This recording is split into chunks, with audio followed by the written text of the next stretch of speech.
The moment you stop needing, something subtle yet irreversible shifts within you. The inner tension that was leaning toward the future releases, and your awareness collapses back into the present. This collapse is not metaphorical. It is structural, and it marks the precise moment attraction begins. Most people believe attraction starts when desire becomes intense enough.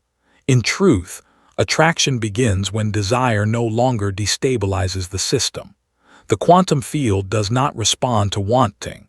It responds to resolution, and resolution only emerges when the need for an outcome dissolves. Needing is not the same as wanting. Needing is a state in which the nervous system believes relief exists somewhere ahead in time. That belief creates a gap between now and then. The quantum field faithfully mirrors this gap by stretching time, not as resistance, but as alignment with your internal state. This is why the universe appears to work in reverse. You expect change to bring peace, but peace is what allows change to arrive. You expect certainty to follow evidence, yet evidence only appears once certainty is embodied. The sequence is inverted because reality organizes from the inside out, not from the future backward. From a quantum perspective, reality is not pulled toward you. It is synchronized with you. Synchronization can only occur when your internal frequency is stable. Needing creates oscillation. Oscillation prevents synchronization. When oscillation ends, alignment becomes immediate. This is also why manifestation feels slow when you are emotionally attached to timing. Emotional urgency activates stress circuits in the brain. Cortisol rises. Attention narrows. The body enters anticipation mode. Anticipation anchors consciousness to a future moment that does not yet exist. And when consciousness lives in the future, the present cannot collapse into form. Attraction begins the moment the body feels safe without arrival. This safety is not indifference, it is completeness, a state in which nothing essential feels missing. When the nervous system registers completeness, the signal sent to the quantum field becomes coherent and clean. There is no contradiction between thought, emotion, and identity.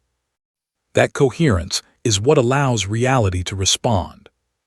Coherence stabilizes. Coherence collapses probability faster than effort ever could. This explains why people often experience breakthroughs right after they stop trying. They didn't abandon their desire. They abandoned the posture of waiting. They stopped scanning reality for proof. They stopped asking when. That internal stillness allowed the field to respond without interference. The universe doesn't reward detachment. It responds to alignment. Alignment feels quiet, almost neutral. There is no rush to explain it or secure it. In fact, the more you try to hold it, the more it destabilizes. This is because holding reintroduces fear of loss. Fear reactivates need. Need recreates distance. True attraction does not feel like pulling. It feels like allowing. Allowing is not passive. It is receptive without tension. It is action without emotional charge. It is movement that arises naturally from identity rather than effort. When you act from allowing, reality meets you halfway, not because you asked, but because you stopped resisting. This is why manifestation accelerates when you stop watching it. Observation with expectation interferes. Observation with presence collapses. The difference is not mental focus, but internal posture. You don't attract what you think about most. You attract what your nervous system treats as normal. Normality is the deepest signal of all. In the next part, we're going to explore how the nervous system creates attraction or delay, why needing is registered as instability, and how to shift into a state where attraction becomes automatic, without forcing positivity, visualizing harder, or pretending you don't care. Because the moment you stop needing, you don't lose power, you finally activate it. To understand why attraction begins only after need dissolves, you have to look at how the nervous system communicates with the quantum field. This is the missing link in most manifestation teachings. The field does not respond to words, affirmations, or intentions in isolation. It responds to the state that your body is broadcasting consistently. Needing is registered by the nervous system as instability. Even when the mind is hopeful, the body remains slightly contracted.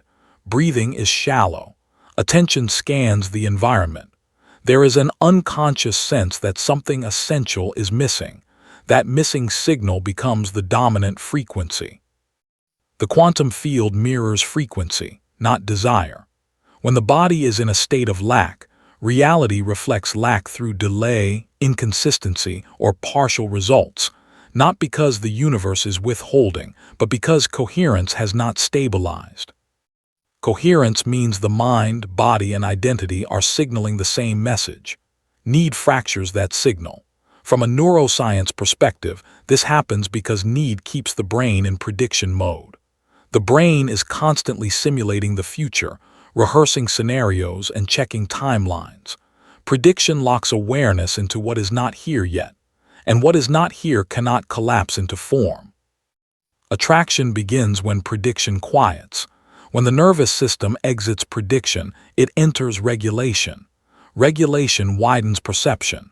Instead of searching for outcomes, you begin noticing openings. Instead of waiting for permission, you respond naturally to what is already available. This is when movement becomes fluid and opportunities feel obvious rather than forced. This regulated state feels deceptively simple. There is no excitement spike, no rush of certainty, just a grounded sense of being okay now. And that okay now is the exact condition required for the field to respond cleanly. Quantum manifestation does not operate on intensity, it operates on stability. This is why the universe appears to reward people who stop caring, but that interpretation is incomplete. They did not stop caring about the outcome. They stopped using the outcome as emotional regulation. They stopped relying on the future to settle the present. Once that dependency is removed, attraction accelerates. Another critical shift happens here. Identity stops being future-oriented. When you need something, your identity is positioned before fulfillment. You see yourself as unfinished. When need dissolves, identity collapses into the present. You no longer feel like you're becoming someone later. You inhabit yourself now. Identity is the strongest attractor in the quantum field. When identity stabilizes, reality organizes around it rapidly because there is no internal contradiction left to resolve. The field no longer receives mixed instructions.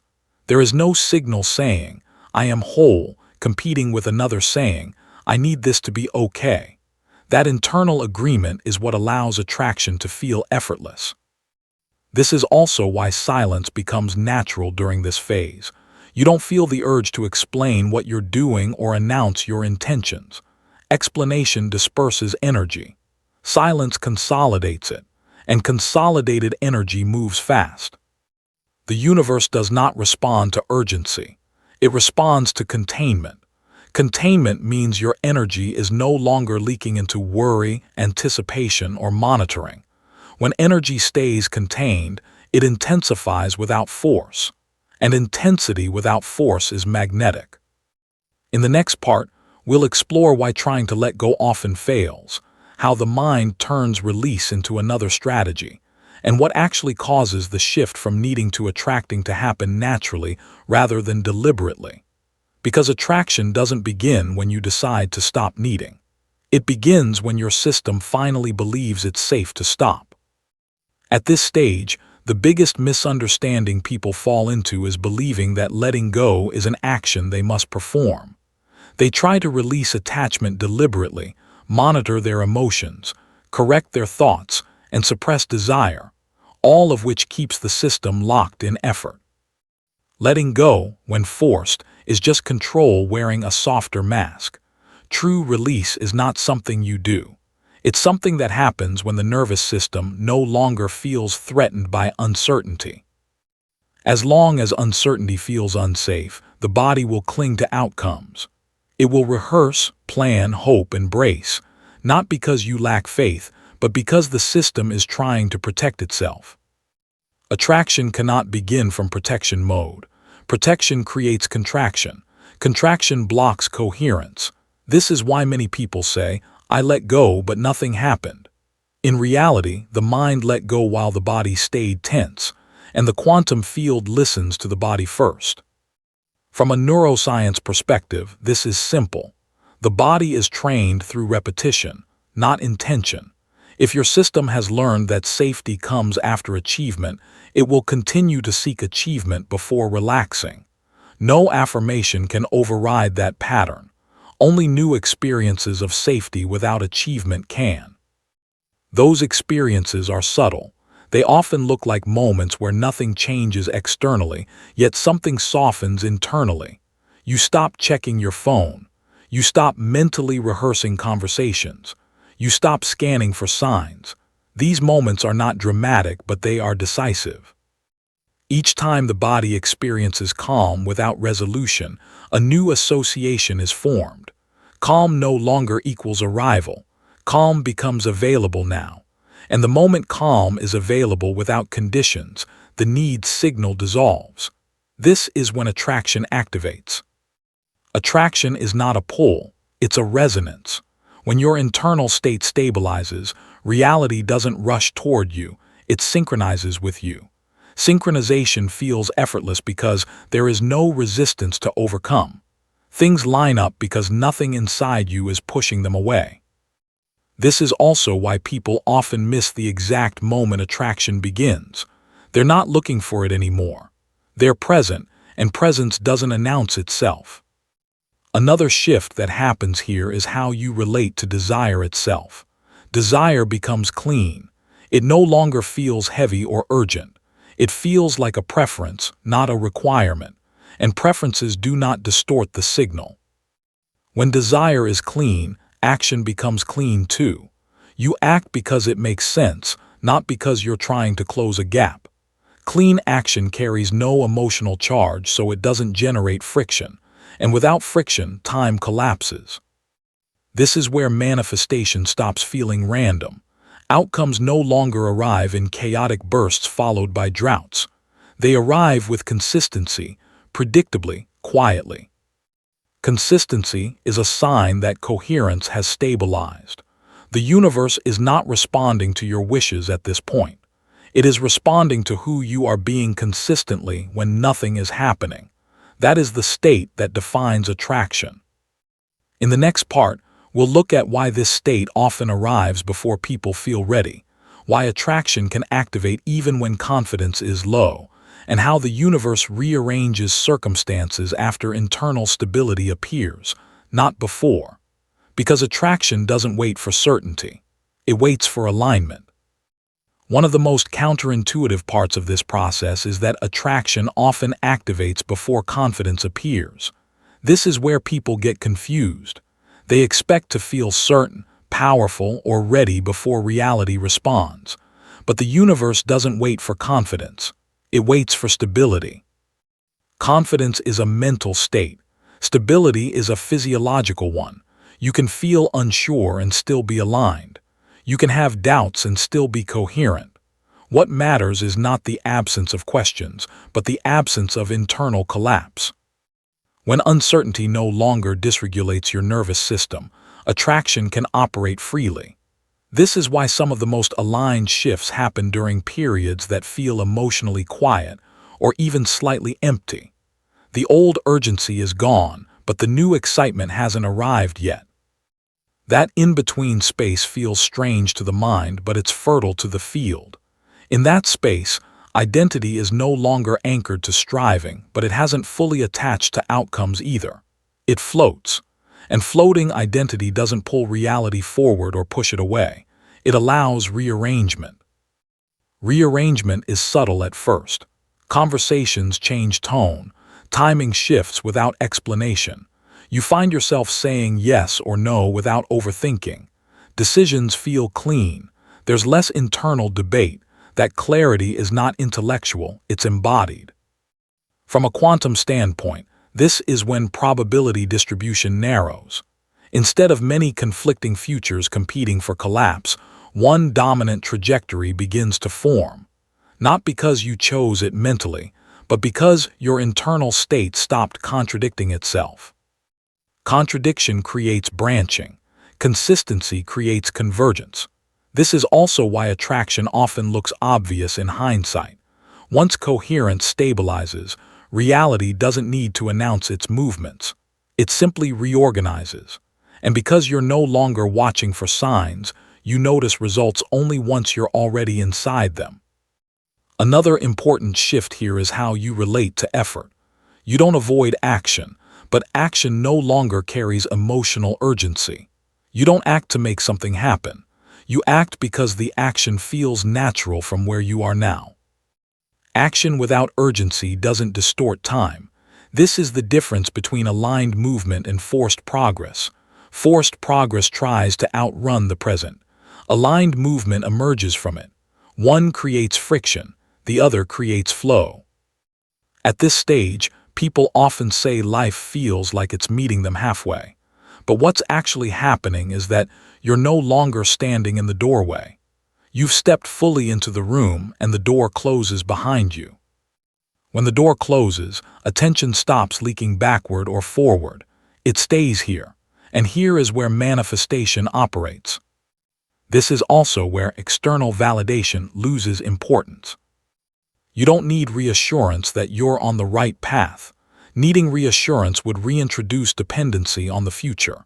Instead, you feel grounded enough to let things unfold without commentary. That groundedness is not passive. It's magnetic. Magnetism is not intensity. It's containment. Energy that stays with itself becomes attractive. Energy that leaks into worry, anticipation, or explanation dissipates. The universe responds to what is contained. This is why silence often surrounds major shifts. Not silence as secrecy, but silence as coherence. You don't speak less because you're hiding something. You speak less because there is less internal noise to discharge. In the next part, we'll bring everything together by exploring how to recognize when attraction has truly activated, how to avoid slipping back into need-based states, and how to stabilize this frequency so it becomes your baseline, not a temporary phase. Because attraction doesn't require you to feel powerful. It requires you to stop being pulled out of yourself. At this point, the most important skill is recognition, not of outcomes, but of state. Attraction does not announce itself with fireworks. It announces itself with normality. And that's exactly why many people miss it and accidentally pull themselves back into need. When attraction has activated, you don't feel on the verge. You don't feel like something big is about to happen. You feel present, grounded, slightly indifferent to timing. And paradoxically, that indifference is the clearest signal that alignment is holding. Needing always feels like anticipation. Attraction feels like availability. Availability means your attention is no longer preoccupied with future relief. You're engaged with what's in front of you, not because you're forcing presence, but because nothing is pulling you away anymore. The nervous system has stopped asking for reassurance. This is the critical distinction most people don't understand. Manifestation doesn't fail because alignment is fragile. It fails because people don't trust the quiet phase. They mistake calm for stagnation. And the moment they start checking again, the system re-enters prediction mode. Prediction recreates distance.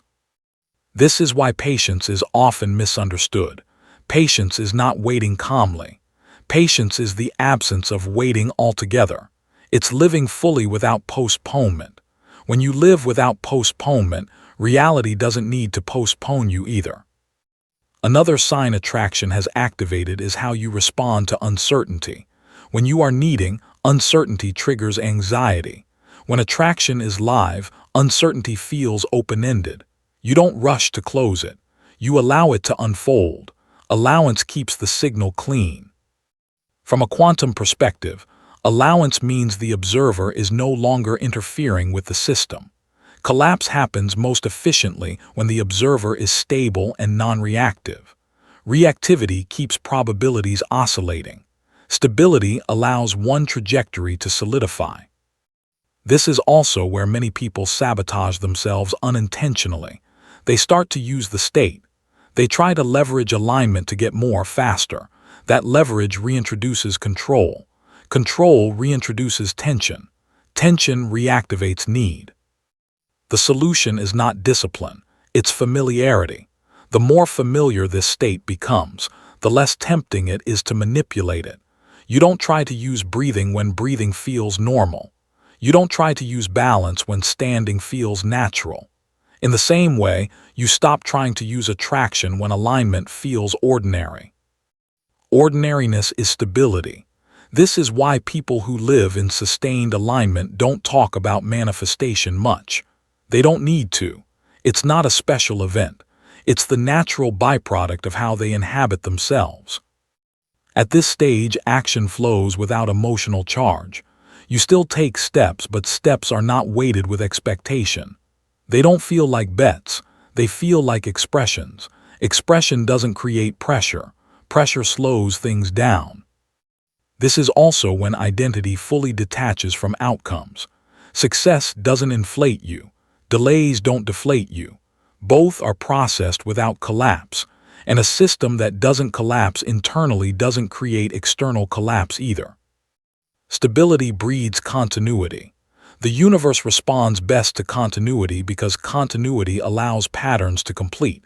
When you oscillate between needing and allowing, patterns reset. When you stay steady, patterns mature. This is why attraction strengthens over time.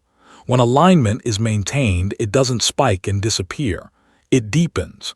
It becomes more precise, less dramatic, but more effective. In the final part, we'll bring everything together by grounding this understanding into a lived orientation. And we'll talk about how to anchor this state so it doesn't fade under pressure, not through effort, but through structure. Because attraction doesn't ask you to stay vigilant. It asks you to stay with yourself. When you look at everything you've heard so far, a simple pattern emerges. Attraction was never something you had to activate. It was something that naturally turned on the moment internal interference stopped. The universe didn't suddenly notice you. It finally received a clear signal. That signal was not confidence, it was not certainty, and it was not belief. It was stability. It was stability. Stability signals to the quantum field that your internal system is no longer fragmented, that thought, emotion, and identity are no longer pulling in different directions.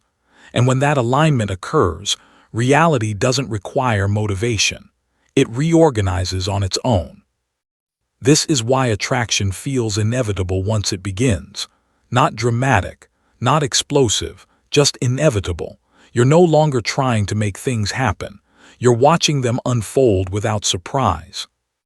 The greatest misunderstanding about manifestation is believing it's about acquiring something new. In truth, it's about dissolving the state that kept you separate from what already existed as a possibility. That state was need, and once it dissolves, there is nothing left to negotiate. From a quantum perspective, this is probability collapsing through coherence. From a neurological perspective, it's a regulated nervous system that no longer ties safety to the future. From a spiritual perspective, it's embodiment, living as if nothing essential is missing. All three describe the same moment. And that moment doesn't feel like victory, it feels like relief. Relief without a rival is the strongest signal you can send, because it tells the universe you are no longer using outcomes to regulate yourself. You're no longer asking reality to prove anything to you. This is why attraction strengthens when you stop watching it. Attention without expectation stabilizes frequency. Expectation reintroduces pressure. Pressure slows response. This is also why alignment cannot be rushed. Rushing is simply waiting in disguise, and the universe always mirrors orientation, not intention. So the question is no longer how to attract more. The question is how to remain in this state when life challenges you again, because challenges will come, not as punishment, but as invitations. Invitations to see whether this alignment is conditional or embodied, whether it depends on circumstances or identity. This is where grounding matters, not motivation, not hype, structure. Something that helps your nervous system return to stability when old patterns attempt to resurface. something that anchors this frequency into daily life so it doesn't fade the moment pressure appears. That is exactly why quantum rebirth exists alongside the quantum grimoire. Not to teach you how to manifest harder, but to help you stop manifesting from need altogether, to stabilize this internal shift at the level of perception, identity, and nervous system regulation. If this video resonated, not emotionally but physically, if you felt calmer rather than excited, that's your signal. You'll find the Quantum Rebirth work linked in the pinned comment, created for those who are done chasing and ready to live from alignment. Because attraction doesn't respond to effort, it doesn't respond to urgency, and it doesn't respond to explanation. It responds the moment you stop needing the universe to answer. And that's the exact moment it already has. Coherence is what collapses reality. From a quantum perspective, possibilities exist as probabilities until something stabilizes them. That stabilizer is not desire, it's consistency of state. When your internal field is oscillating between hope, doubt, urgency, and expectation, probabilities remain fluid. Nothing locks in, nothing commits. But when the system relaxes, when the nervous system stops bracing for arrival or disappointment, the field reads that as readiness. This is the part no one explains clearly. The universe is not testing your patience. It is responding to your attachment. Attachment pulls you out of the present moment and places your identity in a future outcome.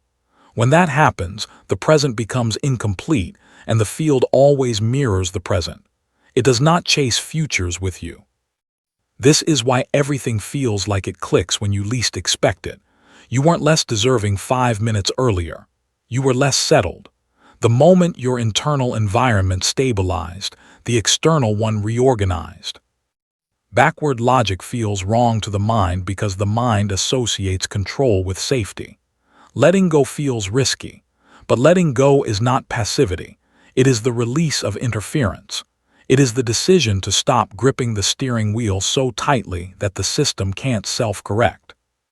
Think about how often clarity arrives after you stop obsessing, how solutions show up when you're no longer forcing them, how people reach out when you stop waiting for the message. This is not accidental behavior. It's the universe demonstrating its operating system.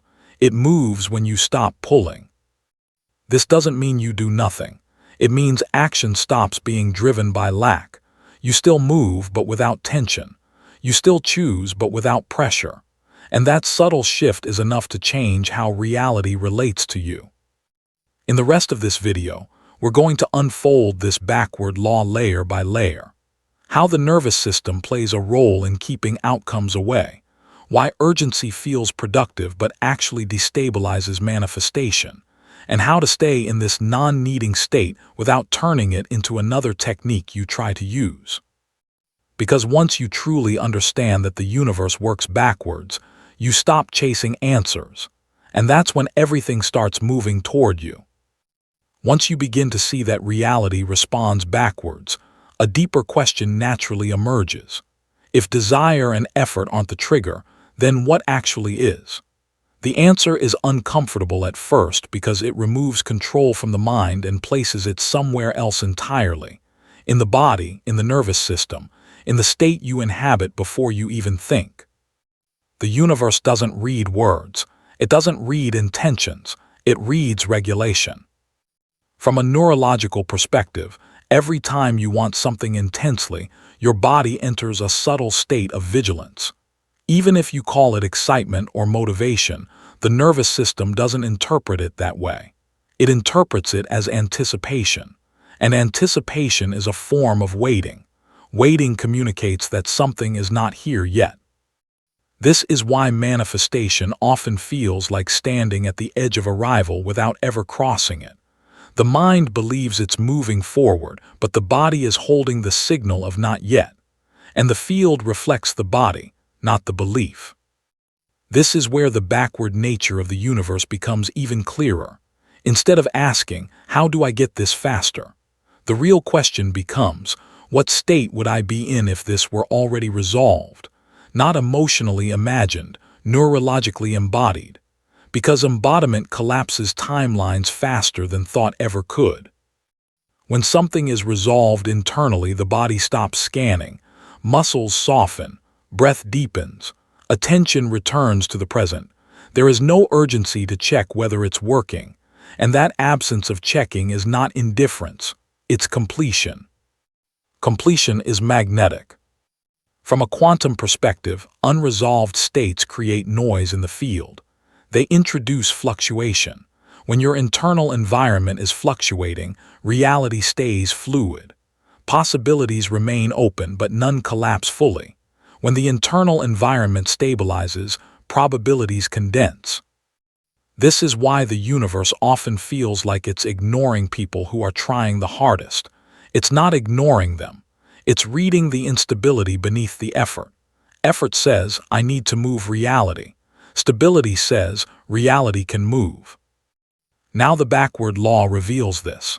The more you attempt to convince life to respond, the more you prove to it that you're not ready to receive.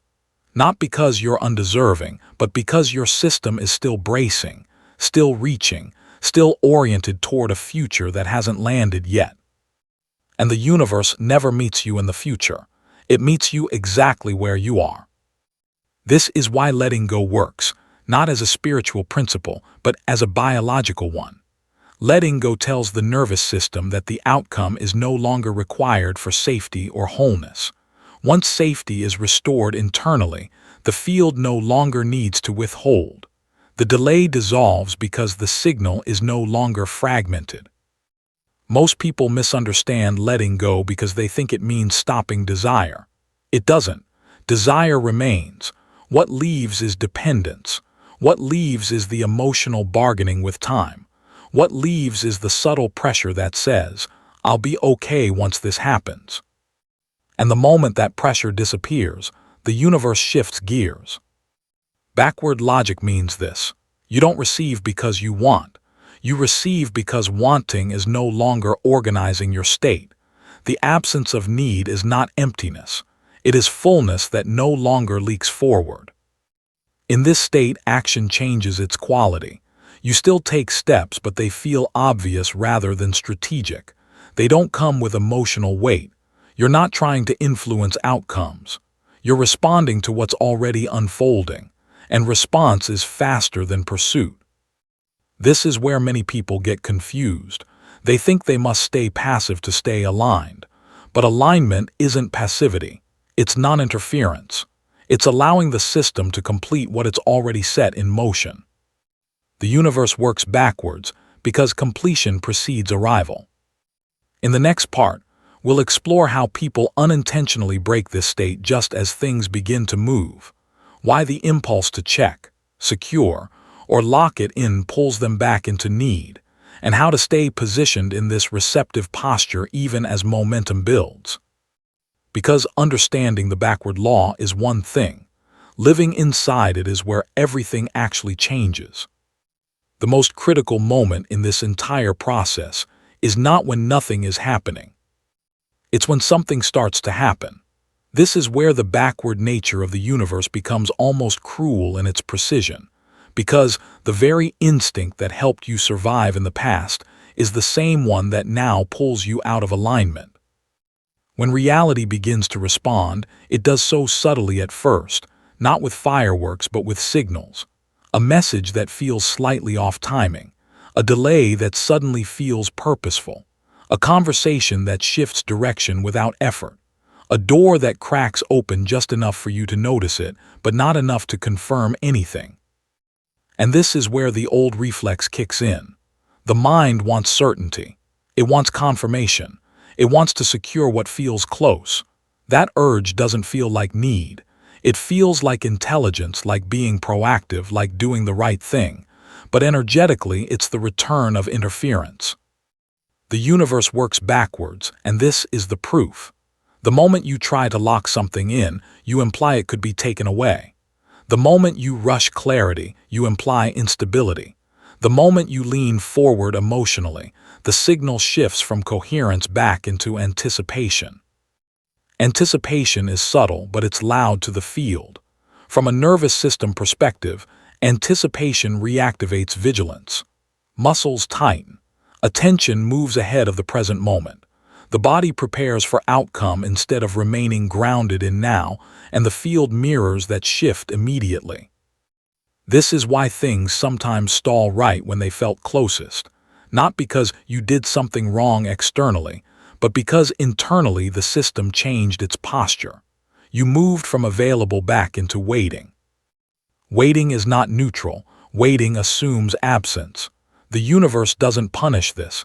It simply responds accurately. Backward logic means that stability must be maintained after movement begins, not just before it. This is the part that almost no one teaches. People focus on how to get aligned, but not how to stay aligned once reality starts responding. Staying aligned doesn't mean staying calm. It means staying present. It means allowing events to unfold without mentally running ahead of them. It means letting things arrive in their own sequence instead of rearranging them prematurely. This is deeply uncomfortable for the mind because the mind equates involvement with control. But control is not what moves the field. Consistency does. Consistency of state is what allows probability to finish collapsing. From a quantum standpoint, once a probability begins to condense, interference doesn't reverse it, it destabilizes it.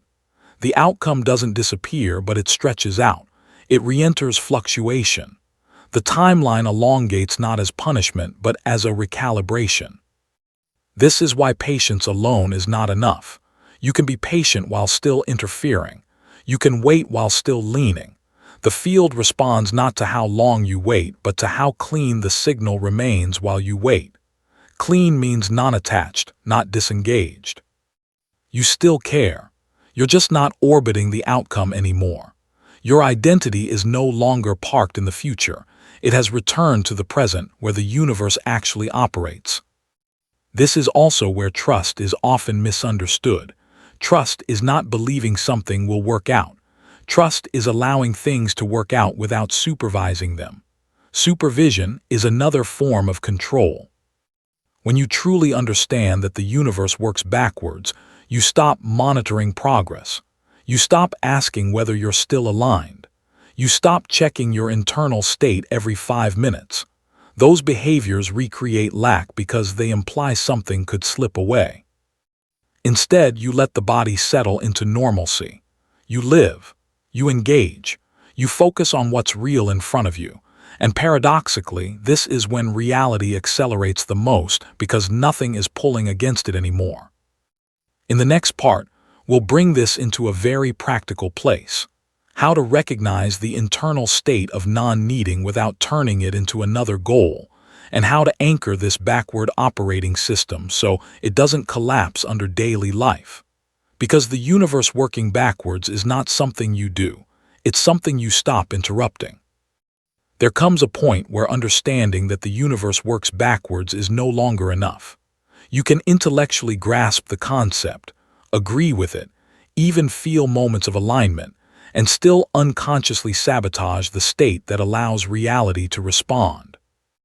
This happens not because you forget the principle, but because the body hasn't fully learned to live from it yet. The backward law is not maintained by belief. It's maintained by coherence. Coherence means your thoughts, emotions, nervous system, and sense of identity are no longer arguing with each other about what should happen next. There is no internal negotiation, no silent bargaining with time, no emotional countdown running in the background. Life stops feeling like something you are waiting on and starts feeling like something you are already inside of. This is where many people think they've gone neutral or lost desire, when in reality they've reached a deeper level of alignment. Desire hasn't disappeared, it has been absorbed into identity. And when desire becomes identity, it stops leaking forward into the future. From the perspective of the quantum field, this is a clean signal. A clean signal doesn't pulse. It doesn't spike. It doesn't fluctuate based on mood. It stays stable. This stability is what allows reality to finally move without resistance, not because you asked correctly, but but because nothing inside you is contradicting the outcome anymore. There is no emotional friction, no internal debate, no urgency pulling probability back into uncertainty. This is also why this phase often feels oddly quiet. There's no thrill, no anticipation, no sense of almost there. And that quiet can be uncomfortable for a mind that's used to tracking progress through intensity. But silence is not emptiness. Silence is order. Order is what the field responds to. When your internal environment becomes ordered, external events no longer need to rearrange you. They rearrange themselves instead. You stop trying to interpret every sign, and signs begin to feel obvious. You stop needing reassurance, and reassurance arrives naturally, through experience rather than explanation. At this level, even the idea of manifesting feels unnecessary. You're not directing reality. You're no longer negotiating with it. You're simply no longer in its way. And this is where alignment becomes something you live, not something you aim for. To anchor this state, don't wait until you feel perfectly settled. Action comes first. Sensation follows. Write "I release the need" in the comments, not because you already feel completely detached and not to prove anything to anyone, but because language directs attention. Attention stabilizes the nervous system, and the nervous system is what the field reads. This is not affirmation, it's orientation. When you orient toward non-ni, the body learns safety without outcome. And once safety is established, reality no longer has a reason to stay distant. In the next part, we'll look at what happens after this state is stabilized, how reality begins to approach you in ways that feel natural instead of dramatic, and why the final shift is not about doing more, but about recognizing what is already moving toward you. Because when the universe works backwards, the last thing to change is the external world. Once coherence is stabilized, something subtle but unmistakable begins to happen. Reality stops feeling distant, not because everything suddenly arrives, but because the sense of separation dissolves. You're no longer standing on one side of life waiting for it to cross over. You feel embedded inside the process itself. This is the stage where people often say, "I don't know why, but it feels like things are already handled." And that feeling isn't optimism. It's resolution without evidence. From the outside, very little may seem different. Your environment might look the same. Your routines may not have dramatically shifted, but internally there's a distinct absence of tension. You're no longer measuring time. You're no longer comparing where you are to where you think you should be. The internal countdown has stopped, and when the countdown stops, reality accelerates. This is another backward principle most people miss. Acceleration doesn't come from pushing forward. It comes from removing internal drag. The drag is created by constant self-referencing, checking, evaluating, interpreting, narrating what's happening and what it means. When that narration quiets, energy that was previously looping inward becomes available outward. This is why things start moving without announcement. An opportunity appears through a casual conversation. A decision becomes obvious without analysis. Someone reaches out without prompting. A door opens in a way that doesn't feel earned or fought for. It just feels timely. And because there is no emotional charge attached to it, you don't grip it. You let it come all the way to you. Gripping is what collapses coherence. When something arrives and you immediately assign meaning to it, this is it, this has to work, this can't fail, you pull the system back into pressure. But when something arrives and you stay neutral, present, and responsive, the system remains open. One movement leads to another naturally. This is where life starts to feel strangely cooperative. Not perfect, not free of challenges, but no longer adversarial. Problems don't disappear, but they resolve faster because you're not emotionally wrestling them. You're responding instead of resisting, and response is efficient. From a quantum perspective, this is probability finishing its collapse. Once coherence is sustained, outcomes don't need to push through layers of doubt or urgency. They slide into place along the path of least interference. And because there's no internal argument, there's nothing for reality to push against. This is also why gratitude becomes natural here, not as a practice but as a byproduct. You're not grateful because things worked out. You're grateful because nothing feels withheld anymore. Even uncertainty feels different. It no longer threatens your sense of stability. And this is the real shift. The universe doesn't suddenly start giving you everything you want. It stops feeling like it's withholding anything at all. The relationship changes. You're no longer trying to extract outcomes from life. You're participating in its movement. This is why people who live in this state often struggle to explain how things work out for them. There's no formula, no dramatic turning point, just a consistent absence of resistance. And once you experience this, you understand why the universe working backwards isn't a trick or a technique. It's a natural consequence of coherence sustained long enough for reality to reorganize itself fully. In the final part, we'll bring this entire arc together. Why insight alone isn't enough, why coherence must be stabilized beyond moments of clarity, and how to live from this backward alignment without turning it into another thing you try to control. Because the universe doesn't respond when you finally understand it. It responds when you stop trying to manage it.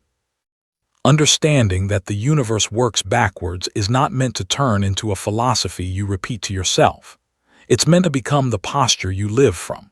And that's where most people stumble, not because they disagree with the idea, but because daily life slowly pulls them back into old reflexes without them noticing. Insight creates openings. Stability determines timelines. You can experience moments of deep coherence, moments where everything feels settled and inevitable, and still drift back into subtle needing as pressure returns. Decisions begin to pile up. Uncertainty appears, and the nervous system does exactly what it was trained to do. It reaches for control. Even subtle control reintroduces interference. This is why so many people feel like manifestation comes and goes, not because alignment disappears, but because it isn't anchored yet. It exists as a state you visit, not a baseline you inhabit. The backward nature of the universe asks something very specific of you: consistency without monitoring. It requires remaining internally resolved even when nothing visibly changes for a while. It requires stopping the habit of checking whether you're still doing it right. The moment you start measuring alignment, you've already stepped out of it. Reality doesn't need to be watched in order to move. This is the shift from understanding to embodiment. From knowing that non-need works to living in a way where need no longer organizes your identity. Wanting doesn't disappear, but it stops defining who you are.